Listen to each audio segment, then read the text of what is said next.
Actually പിന്നെ എങ്ങനെ ഈ എയർപോർട്ട് പ്രോജക്റ്റ് എന്നുള്ളതിൻ്റെ ആദ്യം ഞാൻ പറയും. ആക്ച്വലി ഞാൻ എറണാകുളം കളക്ടറായിരുന്നു 1991. ഞാൻ ആലപ്പുഴ കളക്ടറായിരുന്നു. ഗവൺമെൻറ് ചേഞ്ച് വന്നപ്പോൾ എറണാകുളം കളക്ടറായിട്ട് 91 കെ കരുണാകരൻ സാർ എന്നെ ഇവിടെ വെച്ചു. അന്നൊരു മീറ്റിംഗ് ഉണ്ടായിരുന്നു, ഗവൺമെൻറ് ഓഫ് ഇന്ത്യയുടെ ഒരു മീറ്റിംഗ് ഡൽഹിയിൽ. മാധവറാവ് സിന്ധ്യ ആയിരുന്നു അന്ന് മറ്റേ സിവിൽ ഏവിയേഷൻ മിനിസ്റ്റർ. അന്നേരം പത്മകുമാർ സാറായിരുന്നു ചീഫ് സെക്രട്ടറി. അന്ന് ആൾ പോകേണ്ടതിന് പകരം എന്നോട് പറഞ്ഞു, എന്നെ വിളിച്ചിട്ട് പറഞ്ഞു, താനത് പോവുക, കാരണം ഇതൊന്നും സംഭവിക്കാനൊന്നും പോകുന്നില്ല. അതിൻ്റെ മീറ്റിങ്ങിൻ്റെ ഉദ്ദേശം കെ വി തോമസ് അന്ന് MP ആയിരുന്ന സമയത്ത് വിളിപ്പിച്ചതാണ് അദ്ദേഹത്തിനെ കൊണ്ട്. അന്ന് കോൺഗ്രസ് ഗവൺമെൻറ്റാണ്. അന്നേരം കോൺസെപ്റ്റ് വാസ് ഈ നേവി എയർപോർട്ട്. എനിക്കൊന്ന് ഒരു ചെറുപ്പക്കാർക്ക് അങ്ങനെ ഒരു എയർപോർട്ട് പോലും ഉള്ളതായിട്ട് ഓർമ്മ കാണില്ല. അന്നേരം ആ നേവി എയർപോർട്ടിന് ചെറിയ റൺവേ ആണ്. അന്നേരം അത് എക്സ്പാൻഡ് ചെയ്യാനായിട്ട് ഒരു മാർഗം കണ്ടുപിടിക്കണം. വെച്ചാൽ ഈ 737-200 ആയിരുന്നു ഇന്ത്യൻ എയർലൈൻസ് ആകെ ഉണ്ടായിരുന്ന ഒരു എയർലൈൻ. അന്ന് ഇന്ത്യൻ എയർലൈൻസേ ഉള്ളൂ എയർ ഇന്ത്യ മറ്റേ ഫോറിൻ ഡെസ്റ്റിനേഷൻ പോകുന്നത്. ഇന്ത്യൻ എയർലൈൻസിൻ്റെ അവർ 737-200 മാറ്റിയിട്ട് എയർബസ് 320 അന്ന് രാജീവ് ഗാന്ധി പ്രൈം മിനിസ്റ്റർ ആയിരുന്നപ്പോഴാണ് എയർബസ് 320 വന്നത്. അതിന് you must not remember that ഒത്തിരി പ്രോബ്ലം ആയിരുന്നു. അതിന് ഇത് കംപ്ലീറ്റ് ആയിട്ട് പ്ലെയിൻ നിർത്തിവെച്ചു. VP സിംഗ് പ്രൈം മിനിസ്റ്റർ ആയിരുന്ന സമയം കുറേ ആക്സിഡൻറ്റ് വന്നു. അന്നേരം ഈ 737-200 ഫേസ് ഔട്ട് ചെയ്യുന്ന സമയത്ത് Kochi would be out of the aviation map. കാരണം നമ്മൾ ലാൻഡ് ചെയ്യുമ്പോഴത്തേക്ക് ഈ ബ്രേക്ക് പിടിച്ചിട്ട് കായലിൽ പോകുമെന്നുള്ളതാണ് നമുക്ക് അത്രയും ചെറിയ ഷോർട്ട് റൺവേ ആയിരുന്നു. അന്നേരം ഈ 6000 ഒരു ഫീറ്റ് വേണ്ടിയെടുത്ത് വി ഹാഡ് ഓൺലി 5400. അന്നേരം ലോഡ് പെനാൽറ്റി വെച്ചിട്ടാണ് വരുന്നത്. 126 ആൾക്കാർക്ക് കയറാവുന്ന ഒരു എയർപ്ലെയിനിൽ 100 പേരെ അവർ കയറ്റുള്ളൂ. കാരണം load പെനാൽറ്റിയാണ്.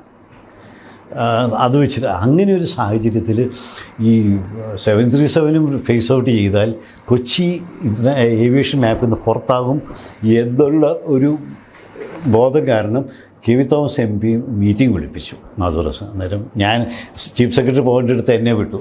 Such A junior person. എനിക്ക് തോന്നുന്നു ലെസ് ദാൻ 8 years സർവീസാണ്. ഞാനന്നേരം ഏറ്റവും മന്ത്രിമാരൊക്കെ ഇങ്ങനെ ഇരിക്കുന്നിടത്ത് ഏറ്റവും ലാസ്റ്റ് റോയിൽ പോയിരുന്നു. എന്നോട് ആരും ചോദിക്കല്ലേ എന്നുള്ളതാണ്.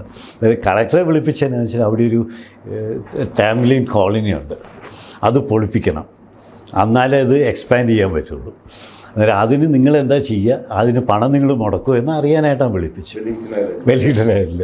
അന്നേരം അവിടെ ചെന്ന് മീറ്റിങ്ങിലാന്ന് തുടങ്ങി. അന്നേരം 2-3 ആർഗ്യുമെൻ്റാണ്. ഒന്ന് പോർട്ട് ട്രസ്റ്റ് പറഞ്ഞു, ഈ എയർപോർട്ട് ഇവിടെ വേണ്ടത് ഞങ്ങൾക്ക് ആവശ്യമില്ല. പോർട്ട് വരേണ്ടത് വെള്ളം വേണം, എയർപോർട്ടിന് എവിടെ വേണമെങ്കിലും പോകാൻ നിങ്ങൾ ഇവിടുന്ന് പോകണമെന്നാണ് ഞങ്ങളുടെ ആഗ്രഹം. ഞങ്ങളുടെ സ്ഥലമാണെങ്കിലും ഞങ്ങൾ പൈസ മുടക്കില്ല. നേവിക്കാർ പറഞ്ഞു ഞങ്ങൾക്ക് ഈ റൺവേ മതി, ചെറിയ എയർക്രാഫ്റ്റാണ്, ഞങ്ങൾ മുടക്കാൻ തയ്യാറ്. എയർപോർട്ട് അതോറിറ്റി പറഞ്ഞു അവർക്കില്ലേ ഒരു ചെറിയ എൻക്ലേവാണ്, 3 ഏക്കർ സ്ഥലം നേവി കൊടുത്തിരിക്കുന്നത്. അവർ പറഞ്ഞു ഞങ്ങൾക്ക് ഇതൊരു ആവശ്യമില്ല, ഞങ്ങളുടെ സ്വത്തല്ല ഇത്, വൈ ഷുഡ് വി ഇൻവെസ്റ്റ് മണി. ഒരു എത്ര രൂപ വേണമെന്ന് ചോദിച്ചപ്പോൾ 80 കോടി രൂപ വേണമെന്ന് പറഞ്ഞു. ഇതിന് 80 crore was a big money. Nobody was willing to put in any money. ഒരു കമ്മിറ്റ്മെൻറ്റ് നടത്താൻ തയ്യാറല്ല. അങ്ങനെ ഒരു സാഹചര്യത്തിലാണ് ഈ മാധവറാവ് സിന്ധ്യയ്ക്ക് എങ്ങനെയൊരു മീറ്റിംഗ് ഒന്ന് കൺക്ലൂഡ് ചെയ്യണം. എന്നോട് അന്നേരം ചോദിച്ചു who is representing government of Kerala. എന്നിട്ട് ഞാൻ ഈ പുറകിൽ നിന്ന് ഇങ്ങനെ ഏറ്റവും കുറച്ച് കൈപ്പൊക്കാവുന്ന കൊടുത്ത് കാണിച്ചു. You are representing government. I have the district collector there, so I have been asked to come. Chief Secretary is not able to come. Okay. So what you do is you look for a new airport. ഇങ്ങനെയൊക്കെ എങ്ങനെയും meeting ഒന്ന് close ചെയ്യും. പക്ഷെ ആരും അടുക്കുന്നില്ല, ഒന്നും തീരുമാനം. You look for an airport, new airport, might be cheaper than 80 crores. I don't think it will be cheaper, but we will certainly look at it. ഞാൻ തിരിച്ചു വന്നു. നമ്മൾ നോട്ട് കൊടുക്കും, ടൂർ നോട്ട് കൊടുക്കണം. ചീഫ് സെക്രട്ടറി കൊടുത്തു. ഇങ്ങനെ നടന്നു. ഇതൊന്നും സംഭവിക്കുമെന്ന് സാധ്യതയില്ല, അത് കാരണം we may keep the file closed എന്നും പറഞ്ഞുകൊണ്ട് ഞാനൊരു നോട്ട് അയച്ചു കൊടുത്തു. അത് കഴിച്ചിട്ട് 3 ആഴ്ച കഴിയുമ്പോൾ ഒരു ലെറ്റർ ഗവൺമെൻറ് ഓഫ് ഇന്ത്യയിൽ നിന്ന്, see the honourable minister has said that you will find a land. ഞാനാകെ ഇതായി. ഞാൻ പത്മകുമാർ സാർ വിളിപ്പിച്ചു. താൻ എന്താ ചെയ്യാൻ പോകുന്നത്? ഞാൻ പറഞ്ഞു സാറ് നമുക്ക് എവിടെയെങ്കിലുമൊക്കെ സ്ഥലം നോക്കാൻ തന്നെ. അന്ന് തഹസിൽദാരെല്ലാം വിളിച്ചിട്ട്, ഞാൻ എറണാകുളം കളക്ടർ, എല്ലാവരും നിങ്ങൾ പോയി ഒരു 1000 ഏക്കർ സ്ഥലം, അന്ന് പണ്ടൊരു സ്ഥലം ഉണ്ടായിരുന്നു, ഈ എടക്കാട്ടുവയലെന്ന് പറയുന്നൊരു സ്ഥലം ഉണ്ടായിരുന്നു, ഈ പർവ്വതത്തിന് പോകുന്ന വഴിക്ക്. അതായത് പണ്ട് കാലത്തായത് മേ ബി ഏർലി 1970s അത് പറ്റി സജസ്റ്റ് ചെയ്തു. അന്നേരം ഞാൻ പറഞ്ഞു എന്നാൽ അത് നോക്കാം. അന്നേരം അവിടെ ചെന്നപ്പോൾ ആളുകളും ബഹളമാണ് ഭയങ്കര. ഈ 1000 ഏക്കർ സ്ഥലം വേണമല്ലോ. അത് കഴിഞ്ഞപ്പോഴാണ് പിന്നെ നമ്മൾ ചേർത്തല, പെരുമ്പളം പറഞ്ഞു, പിന്നെ തെങ്ങോട്, നമ്മുടെ കാക്കനാടിനടുത്ത് തെങ്ങോട് എന്ന് പറയുന്ന സ്ഥലം, HMT, പിന്നെ HMT ലാൻഡ്. ഇതെല്ലാം നമ്മൾ എനിക്കങ്ങനെ എൻ്റെ തലേന്ന് പോയി കിട്ടിയാൽ മതി, ഇതുകൊണ്ട് എൻ്റെ റെസ്പോൺസിബിലിറ്റി ആയില്ലോ. ഞാനിതെല്ലാം അയച്ചു കൊടുത്തു. ഇത് ചീഫ് സെക്രട്ടറി വഴി ഗവൺമെൻറ് ഓഫ് ഇന്ത്യയിലേക്ക് പോയി. എന്നിട്ട് അവർ പെട്ടെന്ന്, I mean it's quite surprising, പെട്ടെന്ന് അവർ റിയാക്ട് ചെയ്ത് അവർ വന്നു 4 പേര്. ഒരു പോകുന്ന സമയം എല്ലാം നോക്കിയിട്ട് പറയും ഇതൊന്നിനും കൊള്ളത്തില്ല. ഇതിനകത്തൊരു ഒരാൾ എയർപോർട്ട്, അത് നാഷണൽ എയർപോർട്ട് അതോറിറ്റി, NAD എന്ന് പറയും, നാഷണൽ എയർപോർട്ട് അതോറിറ്റിയാണ്. അവർ പറഞ്ഞു you be the collector here, can't even find 1000 acres of land in our, ആൾ ആന്ധ്രക്കാരനാണ്. In our area, you tell the collector you will find 5,000 acres ഇതിൻ. അത് എൻ്റെ ഭയങ്കരമായിട്ട് കേട്ടി. അതുപോലെ തന്നെ ഞാൻ പറയും ഇങ്ങനെയല്ല, നമുക്ക് കണ്ടുപിടിച്ചെത്തിയിട്ടു. അങ്ങനെ അന്നേരം Ernakulam such a densely populated area. ഞങ്ങളെന്ത് ചെയ്തു, ഈ പലരോട് പറഞ്ഞു തഹസിൽദാർ, ഈ രാമൻ നായർ എന്ന് പറയുന്നൊരു ആലുവ തഹസിൽദാരുണ്ടായിരുന്നു. ഒരു ഇത്തിരി ഒരു ഡ്രൈവറുള്ളവരാണ്. ഞാൻ പറഞ്ഞു രാമൻ നായരെ നമുക്ക് എവിടെയെങ്കിലും ഒരു സ്ഥലം കണ്ടുപിടിച്ച്, എനിക്ക് തന്നെ ക്ഷീണമായിപ്പോയി. അയാൾ എന്നെ മുഖത്ത് നോക്കി, ഒരു കളക്ടറായിട്ട് നിങ്ങൾക്ക് ഈ ലാൻഡ് കണ്ടുപിടിക്കാൻ പറ്റില്ല എന്ന് ഒരു നാണക്കേടായി. എന്നാലും അങ്ങനെയാണ് ഈ UC കോളേജിൻ്റെ അടുത്ത് പിന്നിൽ കുറേ പാടശേഖരങ്ങളുണ്ട്. അതുപോലെയാണ് ഈ നെടുമ്പാശ്ശേരി. എന്നാൽ പിന്നെ ഈ രണ്ടും കൂടെ അവരെ പിന്നെ വിളിപ്പിച്ചു. അന്നേരം എനിക്ക് ഇവരുമായിട്ടൊരു പേഴ്സണൽ ഇക്വേഷനായി. എന്നാൽ ഞാൻ പറഞ്ഞു നിങ്ങളൊന്ന് നോക്കുക. എന്നിട്ട് ഇതെല്ലാം നോക്കുക. അന്നേരം എന്തുകൊണ്ട് നെടുമ്പാശ്ശേരി എന്ന് പറഞ്ഞാൽ ഈ ഒരു സൈഡ് MC റോഡുണ്ട്, ഒരു സൈഡ് നാഷണൽ ഹൈവേ ഉണ്ട്, റെയിൽ പോകുന്നുണ്ട്.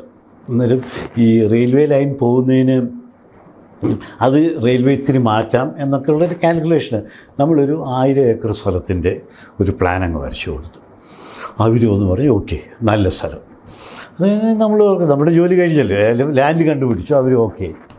അത് കഴിഞ്ഞിട്ട് ഒരു മാസം കഴിഞ്ഞപ്പോഴാണെന്ന് തോന്നുന്നു ഒരു ലെറ്റർ ചീഫ് സെക്രട്ടറിക്ക് പോയിട്ട് എനിക്കൊരു കോപ്പി. ഞങ്ങളുടെ ലാൻഡൊക്കെ വളരെ നല്ലതാണ്, പക്ഷേ നാഷണൽ എയർപോർട്ട് അതോറിറ്റിക്ക് ഇപ്പോൾ പണമില്ലാത്ത കാരണം നിങ്ങൾ പണം കണ്ടുപിടിച്ചാൽ ഞങ്ങൾ ടെക്നിക്കൽ അഡ്വൈസ് തരാമെന്ന് പറഞ്ഞു. ചീഫ് സെക്രട്ടറി എന്നെ വിളിച്ചു, ഇത് ആകെ പുലിവാരല്ലോ, എന്താ താൻ ചെയ്യാൻ പോകും? ഞാൻ പറഞ്ഞു സാറേ എനിക്കൊരു ഐഡിയ ഇല്ല എന്ന് പറഞ്ഞു. അങ്ങനെ ഇരിക്കുമ്പോഴാണ് അവർ പണം ഇവിടുന്ന് ഉണ്ടാക്കുക. അങ്ങനെ ഇരുന്നപ്പോൾ ഒരു ദിവസം ഇങ്ങനെ വെറുതെ ഒറ്റയ്ക്കിരുന്ന സമയത്തുണ്ടായൊരു ബോധോദയമാണ് ഈ PPP എന്ന് പറയുന്ന പരിപാടി. അന്നേരം അതിനൊരു ഏർലിയർ പ്രൊഡ്യൂസർ ഉണ്ടായിരുന്നു. ഞാൻ ഈ ആലപ്പുഴ കളക്ടറായിരുന്നു. അപ്പോൾ അവിടെ ഒരു ബീച്ച് പാർക്കുണ്ട്. അത് കുറേ ഒരു വെറുതെ കിടന്ന സ്ഥലമെല്ലാം കൂടെ നമ്മൾ അവിടെ ഇരുന്ന ആൾക്കാർ താമസിക്കുകയായിരുന്നു. ഒരു കുറേ മിച്ചഭൂമി അവിടെ കണ്ടു. ഞാൻ ഓർത്ത് ഇവരെ എല്ലാവരെയും പോയി ഈ ബീച്ചിൻ്റെ അടുത്ത് മാറ്റിയിട്ട് ഈ മിച്ചഭൂമി കൊണ്ട് താമസിപ്പിച്ചാൽ അതല്ല, നമ്മൾ അവരോട് സംസാരിച്ചു, അവരൊക്കെ വില്ലിക്കും. ഞാൻ പറഞ്ഞു നിങ്ങൾക്ക് എല്ലാവർക്കും ഒരു 5 സെൻറ്റ് സ്ഥലം ഫ്രീ ആയിട്ട് നമ്മൾ തരാം, നിങ്ങൾ ഇവിടുന്ന് എൻകറേജ് ലാൻഡാണ്. അവർ സംഭവിച്ചു. അന്നേരം എനിക്കറിഞ്ഞോളൂ, നിങ്ങൾ ഈ രവി കരുണാകരൻ പറയുന്ന ആളെ അറിയുമോ? അതെ ആ പുള്ളി. അവരൊക്കെ കുറേ പേരുണ്ട്. സെൻറ്റ് ജോർജ് കോട, ഇപ്പോഴത്തെ ഈ പോപ്പിക്കോടയും പിന്നെ സെൻറ്റ് ജോൺസ് കോട്ടയുടെയും പ്രൊഡ്യൂസറാണ് പോപ്പിക്കോട്. അന്നേരം ഞാനൊന്നൊരു ഓർത്തു, എന്തുകൊണ്ട് ലാൻഡ് നമ്മുടെ കയ്യിൽ കിട്ടും, ആ ലാൻഡ് വെച്ചിട്ട് ഓരോ എക്യുപ്മെൻറ്റ് ഒരു ചിൽഡ്രൻസ് പാർക്ക് ഉണ്ടാക്കാമെന്ന് വെച്ചു. അങ്ങനെ എക്യുപ്മെൻ്റ് ഓരോന്ന് ഇപ്പോൾ ഈ വലിയൊരു ടവർ പോലത്തെ സാധനം സെൻറ്റ് ജോർജ് കോടയെക്കൊണ്ട് കൊടുപ്പിച്ചു.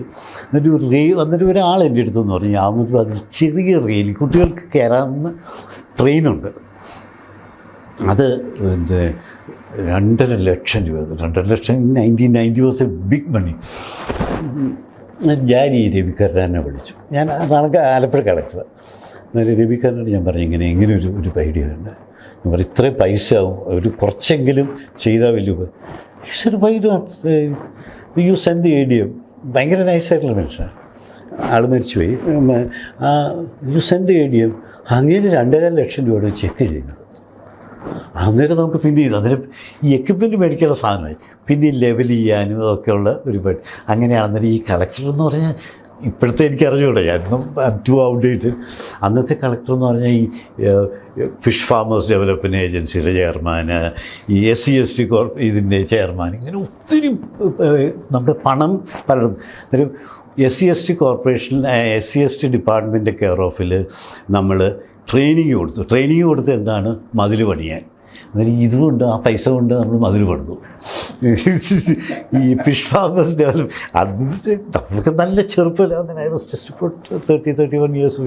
അന്നേരം ആ ഒരു നല്ല ഇതാണ്. അന്നേരം നമ്മൾ പറഞ്ഞു ഫിഷ് ഫാമേഴ്സ് ഡെവലപ്മെൻറ്റ് ഏജൻസിയെ കൊണ്ട് കുളം കുത്തിച്ചു. അന്നേരം വലിയ ഈ കുട്ടികൾക്ക് ഈ കളിക്കാനായിട്ട് ബോട്ടിടാനായിട്ടുള്ള സ്ഥലമായി. അതൊരു കുളമായി. കുറച്ച് മീനും കൊണ്ട് കിട്ടും. അത് നമ്മുടെ ആ പ്രപ്പോസലിൽ നിന്ന് മാറിയിട്ടില്ല.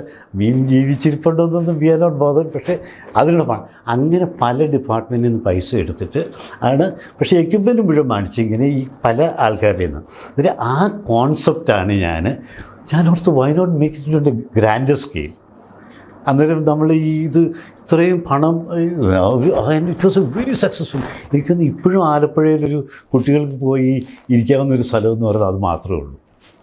അന്നേരം അതിൽ ഭയങ്കര വിജയമായി. അങ്ങനെയായിട്ട് ഞാൻ എറണാകുളം കളക്ടർ. അന്നേരം ഞാൻ ഓർത്ത് എന്തുകൊണ്ട് ഈ ഒരു കോൺസെപ്റ്റ് നമുക്ക് ഇതിനുപോലെ ലാർജർ സ്കെയിലിൽ. അന്നേരം ആൾക്കാരോട് നമ്മൾ 1-2 പേരോടൊക്കെ ഒന്ന് ചോദിച്ചു, ഇതൊരു പൊട്ടം ഐഡിയ ആണ്. ഞാൻ അന്നേരം പറഞ്ഞു നമുക്കിങ്ങനെ 3 പേരെ ഇത് ചെയ്യാം. Airport user, airport service providers, government of Kerala, ഇങ്ങനെ 3 ആൾക്കാരെ നിന്ന് പണം കൊണ്ടുവരിക. അന്നേരം എയർപോർട്ട് യൂസർ എന്ന് പറയുന്നത് പാസഞ്ചർ, എയർപോർട്ട് പ്രൊവൈഡർ എന്ന് പറയുന്നത് ഗ്രൗണ്ട് ഹാൻഡ്ലിങ് ചെയ്യുന്നവർ, ഡ്യൂട്ടി ഫ്രീ ചെയ്യുന്നവർ, ഇങ്ങനെ ഇവരുടെ നിന്നൊക്കെ പണം മേടിക്കുക അഡ്വാൻസായിട്ട്. എന്നിട്ട് പ്രോജക്റ്റ് തുടങ്ങുക. പിന്നെ ഗവൺമെൻറ് ഓഫ് കേരള ഒരു പൈസ ഇടുക. അങ്ങനെ വന്നൊരു കോൺസെപ്റ്റ് വന്നപ്പോഴാണ് ഞാൻ ഈ കരുണാസാറിൻ്റെ അടുത്ത് നിന്ന് പറഞ്ഞു, സാറേ ഇങ്ങനൊരു ഐഡിയ ഇവിടെ പിച്ച തന്നെയാണ് എയർപോർട്ട് പണി. അന്നേരം ചോദിച്ചു എങ്ങനെ ഈ പൈസ ഉണ്ടാക്കുക. ഞാൻ പറഞ്ഞിങ്ങനെ ഈ അന്ന് 20 ലക്ഷം പേരാണ് ഈ വിദേശത്തുള്ളത്, മലയാളികൾ. അവരാണ് മെയിനായിട്ടൊരു എയർപോർട്ട് പണിതാൽ ഇത് ഉപയോഗിക്കാനും പോകുന്നത്. അതിൻ്റെ അന്നൊരു 20% ആൾക്കാർ, അതായത് 4 ലക്ഷം പേര് 5000 രൂപ ഇൻട്രസ്റ്റ് ഫ്രീ ഡെപ്പോസിറ്റായിട്ട് തരിക. ആ ഇൻട്രസ്റ്റ് ഫ്രീ ഡെപ്പോസിറ്റ് 6 കൊല്ലം 5.5 കൊല്ലം കഴിയുമ്പം കൊടുക്കും. ആ പണം കൊണ്ട് എയർപോർട്ട് പണിയും. ഞാൻ ഓർത്തു as for my young age ഞാൻ ഓർത്തു ഭയങ്കര ബ്രില്യൻ്റ് ഐഡിയ. ഇത് ആരാണ് നോ പറയുക? 5000 രൂപ എന്ന് പറഞ്ഞാൽ അത് നമ്മൾ വലിയ വർക്കൗട്ട് ചെയ്തു. അന്ന് $133 ഈ $133 എന്ന് പറയുന്നത് നമ്മൾ കൺവിൻസ് ചെയ്യാൻ നോക്കുകയായിരുന്നു NRIക്കാരെ. അന്നേരം ഇവരോട് പറഞ്ഞു $133 എന്ന് പറഞ്ഞാൽ നിങ്ങളെ സംബന്ധിച്ചിടത്തോളം 2 ദിവസത്തെ സാലറിയാണ്. നിങ്ങൾ ബോംബെ വന്നു, ഒരു ദിവസം അവിടെ താമസിക്കണം, എന്നിട്ട് പിറ്റേ ദിവസം നിങ്ങൾക്ക് ഫ്ലൈറ്റ് കിട്ടും. വെച്ചാൽ 2 ഫ്ലൈറ്റേ ഉള്ളൂ ബോംബെയിൽ നിന്ന് കൊച്ചിക്ക് അല്ലെങ്കിൽ കാലിക്കറ്റിന്. അന്നേരം നമ്മൾ പറഞ്ഞു നിങ്ങൾ ഈ 2 ദിവസം സേവ് ചെയ്താൽ പോരെ, അത് മതി നിങ്ങൾക്ക്, ആജീവാനന്ദമായിട്ട് നിങ്ങൾക്കൊരു എയർപോർട്ട് നേരത്തെ കൊച്ചിയിൽ വന്നിറങ്ങാം. ഇത് ഓൺ പേപ്പർ ഭയങ്കര ബ്രില്യൻ്റായിട്ട് എനിക്ക് തന്നെ നമ്മൾ വലിയ പ്രസ്ഥാനം വലിയ ആളാണെന്ന് തോന്നി. ഭയങ്കര ബുദ്ധിയാണ്. ആദ്യത്തെ റിയാക്ഷൻ കരുണാസാറിൻ്റെ അടുത്ത് നിന്ന് അത് കുറച്ച് IASകാരോടൊക്കെ ചോദിച്ചാൽ അവർ എല്ലാവരും പറഞ്ഞു ഇത് പണ്ടം പരിപാടിയാണ്, നടക്കാൻ പോകുന്നില്ല എന്ന് പറയും. ഞാൻ ഓർമ്മ മുഖ്യമന്ത്രി എടുത്തായിരുന്നു. എന്നെ ഭയങ്കര കാര്യമാണ്. ഞാൻ ചെന്നു, ഒറ്റയ്ക്കിരിക്കുക അതായത് പുള്ളി, സാർ ഇങ്ങനൊരു ഐഡിയ ഉണ്ട്. ഫസ്റ്റ് ഇവിടെ പലരും കേട്ട പിച്ച തെണ്ടിയാണ് എയർപോർട്ട് പണിയുന്നത് പറയില്ലേ, 5000 രൂപ ഒന്ന് കുറേ പെട്ടെന്ന് നടക്കാൻ. സാർ ഇങ്ങനെയാണ് നടക്കുമോ? പിന്നെയും ഞാനിങ്ങനെ പ്രൊസീഡ് ചെയ്തുകൊണ്ടിരിക്കും. ഓരോ പ്രാവശ്യം കാണും സാറേ അത് മുന്നോട്ട് പറഞ്ഞു നോക്കട്ടെ. ഞാൻ അന്നേരം ഇതിനിടയ്ക്ക് ഞങ്ങൾ ഈ എയർപോർട്ട് അതോറിറ്റിയിൽ ഒരു ചെയർമാനാണ് അർദ്ധനാരീശ്വർ എന്ന് പറയുന്നത്. ഈ വാസ് എ വെരി ഫാമിലിയിൽ IAS ഓഫീസറായിരുന്നു. ഭയങ്കര ഇത് പുള്ളി പറഞ്ഞു ഇത്രയും അന്ന് ഇത് പെർമിഷൻ ഗവൺമെൻറ് ഓഫ് ഇന്ത്യ മുന്നോട്ട് പോകാൻ തരുന്നത് തന്നെ ഈ ഒരു കെയർ ഓഫിലായിരുന്നു. ഇദ്ദേഹം പറഞ്ഞു സോ ലുക്ക് അറ്റ് എൻ്റെ IAS officers come out with something completely different. way of thinking. Why not you allow after all, Government of India doesn't lose anything. Why don't you do it എന്ന്. അങ്ങനെ അദ്ദേഹത്തിന് ഒരു ഗുണം ചെയ്തതെന്ന് വെച്ചാൽ പുള്ളി പറഞ്ഞു, ഞാനൊരു കൺസൾട്ടൻറ്റിനെ തരാം, നിങ്ങളുടെ ഈ ഐഡിയ ഒക്കെ ഒന്ന് സ്ഥലമൊക്കെ നോക്കി പഠിച്ച് ഒരു റൺവേ ചെയ്യാനായിട്ടുള്ള ഒരു ടെൻഡർ ഡോക്യുമെൻ്റ് വരെ ഞാൻ ചെയ്തു തരുമെന്ന്. ഭയങ്കര ഒരു ഇതായിരുന്നു. 10-25 ലക്ഷം രൂപ അന്ന് ദേവേ കമ്മിറ്റി. അന്നേരം ഇയാളൊരു ഈ അർദ്ധനാരീശ്വരൻ സാറൊരു സദാർജി EMA എന്ന് പറയുന്ന ഒരു കൺസൾട്ടി ഏജൻസിൻ്റെ സദാർജിയായിരുന്നു പുള്ളി. He was a retired chief engineer from international airport authority. അത് ഞാൻ പറഞ്ഞില്ല, national airport authority, international airport. He was such a smart guy. Persuasive എന്ന് പറഞ്ഞാൽ ഞാൻ ഇപ്പോഴും അങ്ങനെ മരിച്ചു, തീരെ ആരോഗ്യമില്ല. So good at speaking. എന്നിട്ട് ഞാൻ നോക്കി ഇയാൾ എൻ്റെ ഈ ഐഡിയ ഞാൻ ഫുള്ളി കൺവിൻസ്ഡാണ് ഇത് നടക്കും. പക്ഷെ ഒരു മനുഷ്യൻ എന്നെ വിശ്വസിക്കുന്നുമില്ല. ഇത് ഈ സർദാർജിക്ക് മാത്രം. ആഫ്റ്റർ ഞാൻ നോക്കി ഇയാൾക്കൊരു വെസ്റ്റഡ് ഇൻട്രസ്റ്റ് ഉണ്ട്. അറ്റ്ലീസ്റ്റ് ഇയാളുടെ കൺസൾട്ടൻസി ഒക്കെ നടക്കണമെന്നുണ്ടെങ്കിൽ പ്രോജക്റ്റ് തുടങ്ങിയല്ലേ ഉള്ളൂ. At least is one person who's a little who has some selfish interest in it. ചെന്നു അയാൾ സർ വി വിൽ കൺവിൻസ്. ഇങ്ങനെ കനാൻ സാറായിട്ട് കേരള ഹൗസ് ചെന്നപ്പോൾ ഞാനും പോയി. എന്നിട്ട് ഇയാളെ വിളിച്ചു. Such a persuasive talker. Sir we will make this the hub of South Indian traffic ഇതൊക്കെ പറഞ്ഞ് നല്ല രസമായിട്ട് നന്നായിട്ട് ഇംഗ്ലീഷ് സംസാരിക്കും. എന്നിട്ട് ഇടയ്ക്ക് പുള്ളി 2 ഹിന്ദിയും പറയും. എന്താണെങ്കിലും കരുണാകരൻ സാർ വാസ് 100% കൺവിൻസ്ഡ്. ശരി, നമുക്ക് മുന്നോട്ട് പോകാം. അന്നേരം പറഞ്ഞു അന്നേരം ഒരു സൊസൈറ്റി. അന്നേരം എന്താ ചെയ്യുന്നത്, പണം പിരിക്കണമല്ലോ. അങ്ങനെയാണ് ഈ സൊസൈറ്റി. ഞാൻ നേരത്തെ പറഞ്ഞ KAS കഥ ഞാൻ പറഞ്ഞില്ലേ, ഈ കുര്യൻ IAS എന്ന് പറഞ്ഞാൽ ഞാൻ നേരത്തെ ഇപ്പം പറയായിരുന്നു. അതൊക്കെ ആ സൊസൈറ്റി ഉണ്ടാക്കി. അന്നേരം സൊസൈറ്റി ഉണ്ടാക്കിയിട്ട് നമ്മൾ പറഞ്ഞു 5000 രൂപ തരുമ്പോൾ 2500 രൂപയുടെ കിസാൻ വികാസ് പത്ര. അപ്പം രാജേഷ് 5000 രൂപ തരികയാണെങ്കിൽ ഞാൻ 2500 രൂപയുടെ കിസാൻ വികാസ് പത്ര മേടിച്ച് തരും. അന്നേരം 2500 എൻ്റെ കയ്യിലുണ്ട്. അന്നേരം 2500 ഇൻറ്റു 4 ലക്ഷം, അന്നേരം 100 കോടി രൂപ. കണക്ക് പേപ്പറിൽ ഇറ്റ് ലുക്ക് സോ ബ്യൂട്ടിഫുൾ. 100 കോടി രൂപ. ബാക്കി 2500 രൂപയുടെ കിസാൻ വികാസ് പത്രം വാങ്ങിച്ചു. അന്നേരം അത് അന്ന് ഗവൺമെൻറ് ഓഫ് ഇന്ത്യക്ക് ഒരു സ്കീമുണ്ടായിരുന്നു. ഈ 100 കോടി രൂപ അതിൻ്റെ 75% സ്റ്റേറ്റ് ഗവൺമെൻറ്റിന് ലോണായിട്ട് തരും. ആ ലോണ് നമ്മൾ പറഞ്ഞ് നിങ്ങൾ കേരള ഗവൺമെൻറ്റിൽ നിന്ന് ഈ സൊസൈറ്റിക്ക് തരണം. 175 കോടിയായി. 200 കോടി ആകെ വേണ്ടി 25 കോടി ഞാൻ പറഞ്ഞ് നമ്മളിങ്ങനെ ഈ സർവീസ് പ്രൊവൈഡേഴ്സിൽ നിന്ന് പിരിച്ചെടുത്തോളാം. ആ ഓൺ പേപ്പർ ഭയങ്കര ഇത്. പിന്നെ കരുണാകരൻ സാർ നടക്കും. എല്ലാവരും എന്നോട് പറഞ്ഞു, ചീഫ് സെക്രട്ടറിയും ഫിനാൻസ് സെക്രട്ടറിയും ഒക്കെ പറയുന്നത് ഇത് വെറും മണ്ടത്തരമാണ്. അതിന് നിനക്കറിയോ, എന്നോട് തനിക്കറിയോ എന്നറിയില്ല, ഈ പ്രോജക്റ്റിനെ തന്നെ അവർ വിളിക്കുന്ന മണ്ടൻ കുര്യൻ്റെ മണ്ടൻ പദ്ധതി എന്നാണ്. അന്നേരം ഇത് തനിക്ക് ഞാൻ പറഞ്ഞു, സാറേ ഞാൻ ആദ്യമായിട്ട് കേൾക്കുക, ആരും എന്നോട് മുഖത്ത് നോക്കി പറഞ്ഞിട്ടില്ല, അതേറെ അറിയും. പറഞ്ഞു തൻ്റെ ഭയങ്കര ചെറുപ്പത്തിൻ്റെ എടുത്തിയാട്ടമാണ്, അതായത് നടക്കില്ല. ഞാൻ പറയും സാറിപ്പോൾ സർദാർജി പറഞ്ഞ് സമ്മതിച്ചല്ലോ, ഇനി നമുക്ക് പുറകോട്ട് പോകാൻ പറ്റില്ല. ശരിയിടും അങ്ങ് പോകാമെന്ന് പറഞ്ഞു. അങ്ങനെ വന്ന് ഞങ്ങൾ പിരിക്കാനിറങ്ങി. ഈ വന്നിട്ട് ഭയങ്കര പബ്ലിസിറ്റി. പക്ഷേ അന്നൊക്കെ ചില ആൾക്കാരുണ്ട്, CV ജേക്കബ് എന്ന് പറയുന്ന സിദ്ധായത്തിൻ്റെ ആൾക്കാർ, ഈ ഗേവ് 25 lakhs.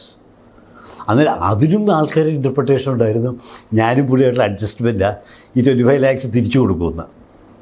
ഇങ്ങനെ അത്. പക്ഷേ ഞങ്ങൾ എന്നിട്ട് TN ജേക്കബ് അന്നത്തെ മന്ത്രിയായിരുന്നു, പുള്ളി ഭയങ്കര സപ്പോർട്ടീവായിരുന്നു. ഞങ്ങൾ എന്നിട്ട് ആൾക്കാർക്ക് ലെറ്റർ എഴുതാൻ തുടങ്ങി, ഇങ്ങനെ എല്ലായിടത്തും. പക്ഷേ എന്ത് സംഭവിച്ചെന്ന് വെച്ചാൽ എന്നിട്ട് ഞങ്ങൾ പുറത്ത് പോയി പിരിച്ചു അയക്കാൻ. Such A disaster. 5 കോടി രൂപയാണ് ആകെ പിരിച്ചത്. നമ്മൾ 200 കോടി രൂപ പിരിക്കുമെന്ന് പറയുന്നിടത്ത് 5 കോടിയാണ്. കമ്മിറ്റിയൊക്കെ ഉണ്ടാക്കി ഭയങ്കര പ്രവർത്തനം, പക്ഷേ പൈസ കിട്ടുന്നില്ല. അത് കഴിഞ്ഞിട്ട് ഞങ്ങളെല്ലാവരും ദുബായ് ചെന്നപ്പോൾ 1-2 പേര് ഭയങ്കര ഇമ്പ്രസ്ഡ്. അത് ഇപ്പോഴും ബോർഡിലുള്ള EM ബാബു എന്ന് പറയുന്ന ആൾ, അയാൾ ആദ്യമായിട്ട് ഒരു 10 ലക്ഷം രൂപയുടെ ചെക്ക് കൊണ്ടുവന്നു. നമ്മളാകെ ഭയങ്കര ഇമ്പ്രസ്ഡ്. അന്നേരം അങ്ങേരെ കൂടുതൽ വന്നവനും 10 ലക്ഷമായിട്ടാണ് വന്നത്. അങ്ങേരോട് ഞാൻ മനസ്സിലാക്കി പിന്നീട് TN ജേക്കബ് പറഞ്ഞു, ഇതൊക്കെ നടക്കാൻ പോകുന്നില്ല, താൻ കാശ് കളയണ്ടെന്ന് പറഞ്ഞു. അയാളെ മടക്കി വിട്ടു. പക്ഷേ ഇയാൾ ഏതായാലും പൈസ തന്നു. എന്താണെങ്കിലും ഫൈനലി 5 crores കിട്ടിയുള്ളൂ. തിരിച്ചു വന്നപ്പോൾ കരുണാകരൻ സാറ് എന്നെ വിളിപ്പിച്ചു. പേടിച്ച് വിറച്ചടച്ചത് താനിടും. എല്ലാ ഐഎസുകാരും പറഞ്ഞ് തന്നെ സപ്പോർട്ട് ചെയ്യലെന്ന്. വളരെ സത്യമായി. നോക്കി വല്ല പൈസയും കിട്ടിയോ? എൻ്റെയും പേര് നാണക്കേടാക്കി, തൻ്റെയും പേര് മോശം. ഇപ്പം ചിലപ്പം തോന്നുന്നു ഇതൊരു മണ്ടൻ പദ്ധതിയാണെന്ന്. താൻ മണ്ടനാന്ന് മാത്രം എന്നോട് പറഞ്ഞില്ല, പക്ഷേ ഇതൊരു മണ്ടൻ പദ്ധതിയാണെന്ന് എനിക്കും തോന്നിപ്പോന്നു. ഞാൻ പറഞ്ഞു സാറേ, എനിക്ക് give you one more chance. ഇതെന്ത് വെച്ച് സൊസൈറ്റി എന്ന് പറയുന്ന കാരണമാണ് ഇത് ഇത്രയും മോശമാൻ കാര്യം. ഇത് കമ്പനി ആയിരുന്നെങ്കിൽ ഇല്ലെന്ന് പറയും. താൻ ഈ പറഞ്ഞു കേട്ട് ഞാൻ ഇനിയും വിശ്വസിക്കണോ? ഞാൻ പിന്നെ എൻ്റെ ഒരു നേച്ചറാണ് ഇങ്ങനെ. നമ്മൾ പിന്നെയും പുറകെ നടന്ന് അത് കഴിഞ്ഞിട്ട് പുള്ളി എറണാകുളത്ത് വരുമ്പോൾ പിന്നെയും പോയി കാണും.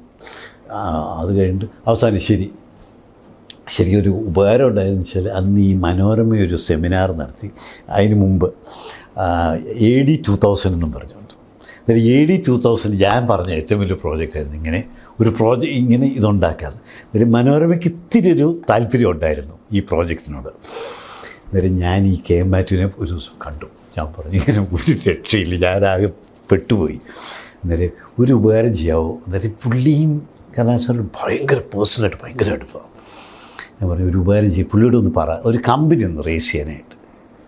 അത് ഇവർ സെമിനാർ നടന്നപ്പം ഇങ്ങനെ പറഞ്ഞിങ്ങനെ ചെറുപ്പക്കാരനല്ലേ അവൻ്റെ കാര്യം എന്നോട് പറയേണ്ടതെന്ന് പറഞ്ഞു ഈ KM മാത്യുവിനോട്. പറഞ്ഞു ഏതായാലും ഇങ്ങനെ പറഞ്ഞ് സമ്മതിപ്പിച്ചു. ഒരു കമ്പനിയാണ്, ഒരു കമ്മിറ്റിയൊക്കെ ഉണ്ടാക്കി അവസാനം ഞാൻ തന്നെ കമ്മിറ്റി റിപ്പോർട്ടൊക്കെ നമ്മളാണല്ലോ എഴുതുക. അയാൾ എഴുതി കമ്പനി. അങ്ങനെയാണിത് ശരിക്കും CIAL എന്നായത്, അല്ലെങ്കിൽ KIAS ആയിരുന്നു, കൊച്ചി ഇൻ്റർനാഷണൽ എയർപോർട്ട് സൊസൈറ്റി. ഈ CIAL എന്ന് പറയുന്ന കമ്പനിയെ ഫ്ലോട്ട്, അതാണ് ഇതിൻ്റെ തുടക്കം.